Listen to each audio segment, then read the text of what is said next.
Todo kayod sa trabaho bilang photographer ang isang tatay mula Parañaque. Ang kanya kasing bunsong anak, tinamaan ng muscular dystrophy, isang sakit na una ring kumuha sa buhay ng kanilang panganay. Para bigyan ng mukha ang balita, Mobile Journal Yeda Pascual.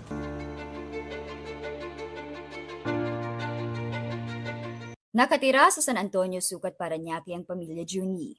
Nakilala ko sila dahil sumikat online si Tatay Juni. Isa kasi siyang freelance photographer at ginagawa niya ito upang masuportahan ang pangangailangan ng kanyang pamilya, lalo na ng anak na si Angel. At the age of 8, may symptoms na po siyang nagtotowing na po siya maglakad. So parang nakaangat po yung paa niya, bigla na lang po nakadadapa. So nakita namin, na-experience po namin before yung sa eldest kong anak na si Axel ay same illness po sila. They are diagnosed with Duchenne muscular dystrophy. At ang Duchenne po ang pinaka-worst na muscular dystrophy. Pumanaw ang panganay na anak ni Tatay Juni na si Axel taong 2019 sa edad na 19. Si Angel, 4 na taon nang lumalaban sa kaparehong kondisyon. Pero ang nakakabilib, puno ng pag-asa ang bata at nagsusumika pa sa pag-aaral. Okay naman po ako. Patuloy lang po ako nagdadasal, nagsisimba every Sunday, ganun po. Every Tuesday po pumapasok ako ng hands-on sa UST Angelicum po. Tapos, the following days po, online class na po, ganun. Si Angel naman ay hindi nawawala ng pag-asa. No? Parati namin siya, nilalapit namin siya kaya sa Diyos. No? At si Angel ay prayer warrior. Mapagdasal yan si Angel.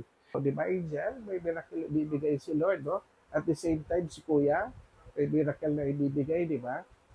Sa kabila ng mga positibong komento sa mag-ama online, hindi pa rin maiwasan ni Tatay Juni na masaktan sa mga may sinasabing hindi maganda sa kanyang anak.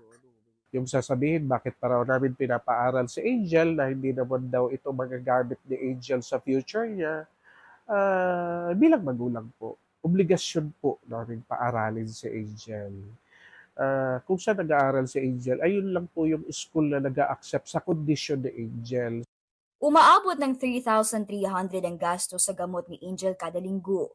Labas pa dito ang diapers, gatas, pamasahe sa eskwela, at pang-araw-araw nilang pangangailangan. Kaya si Angel labis ang pasasalamat sa kanyang ama. At aniya, bilib siya sa katatagan at kasipagan nito. Nagpapasalamat po ako sa inyo dahil hinagabay niyo ako sa anumang pagsubok. Tinutulungan niyo ako kung ano man na hindi ko kayang gawin, ganun po.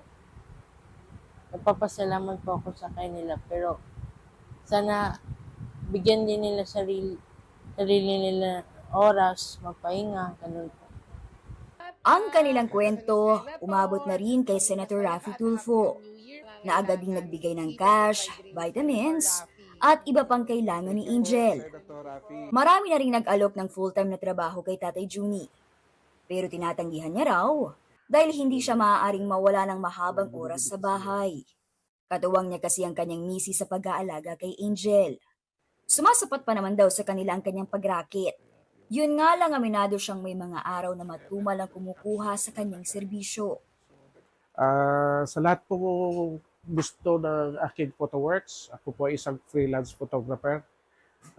Kahit magkano lang po, kung anong kaya ng inyong puso, ito ay malaking tulong sa aking pamilya at lalo na sa kay Angel.